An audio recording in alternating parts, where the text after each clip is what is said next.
Consequences do not withhold God's blessing in your life. You may have done something in your past, and right now maybe you're going through the consequences of what you had done. It does not mean that the hand of God can be withheld from blessing you. And you can actually prove this from looking at the story of Jacob. Jacob was the son to Isaac and Rebekah. And also he had an older brother who was called Esau. Genesis chapter 25 from verse 29, it says, "Now Jacob cooked a stew, and Esau came in from the field, and he was weary." Weary meaning he was very tired and hungry at the same time. And Esau said to Jacob, "Please feed me with that same red stew, for I am weary." Therefore his name was called Edom. By the way, Esau was the father to the Edomites. But Jacob said, "Sell me your birthright as of this day." And Esau said, "Look, I am about to die, so what is this birthright to me?" Then Jacob said, "Swear to me as of this day." So he swore to him and sold him his birthright to Jacob. And Jacob gave Esau bread and stew of lentils. Then he ate and drank, arose and went his way. Thus Esau despised his birthright. Now look at this scenario. Esau just came in from the field. He was very hungry and tired at the same time. Then Jacob, instead of feeding his brother, sharing his meal with his brother, he actually capitalized on his weaknesses and on his current situation. Now his weakness was that he did not think much of his birthright. And his current situation was that he was very weary, hungry and tired at the same time. So Jacob attained his birthright like that. And then when you jump to verse 27, you will see that Jacob combined forces with his mother to trick Isaac to bless Jacob as if Jacob was the firstborn son instead of Esau, and they succeeded. And of course, after Esau came back for the blessing,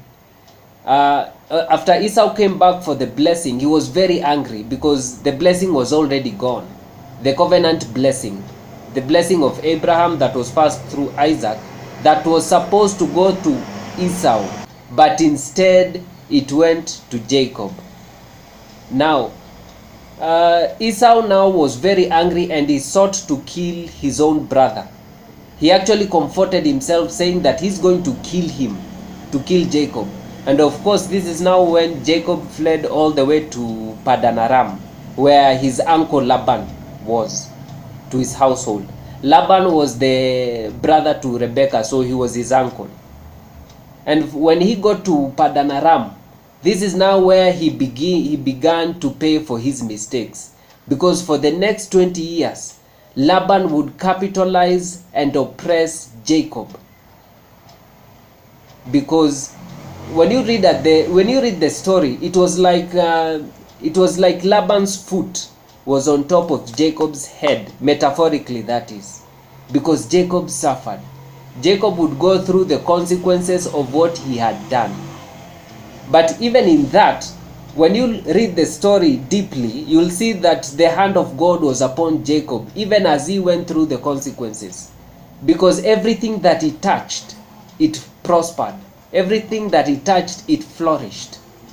He was working in Laban's household, tending his flocks.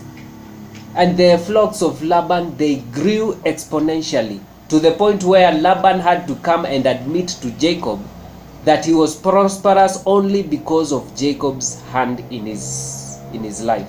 Now, of course, after 20 years, Jacob had to flee from Laban, because it's the only way he had to get out of there.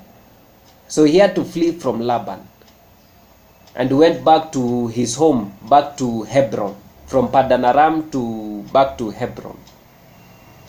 Now, when you look at this story, you'll see that Jacob made some mistakes and he paid a hefty price for 20 years for what he had done.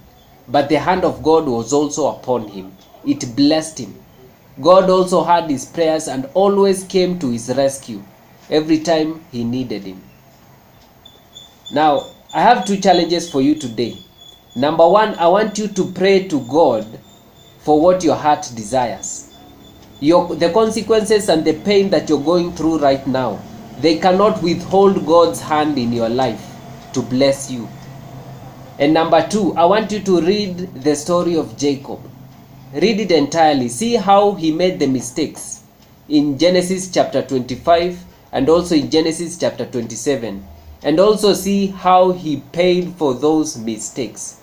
But as he paid for them, I want you to look and see the hand of God that was upon his life. Because everything that he touched, it flourished. Everything that he touched, it prospered. He came out of Padan Aram a very rich man. So the consequences did not withhold God from blessing his life. So if I've left anything out, kindly share it in the comments. Thank you and God bless.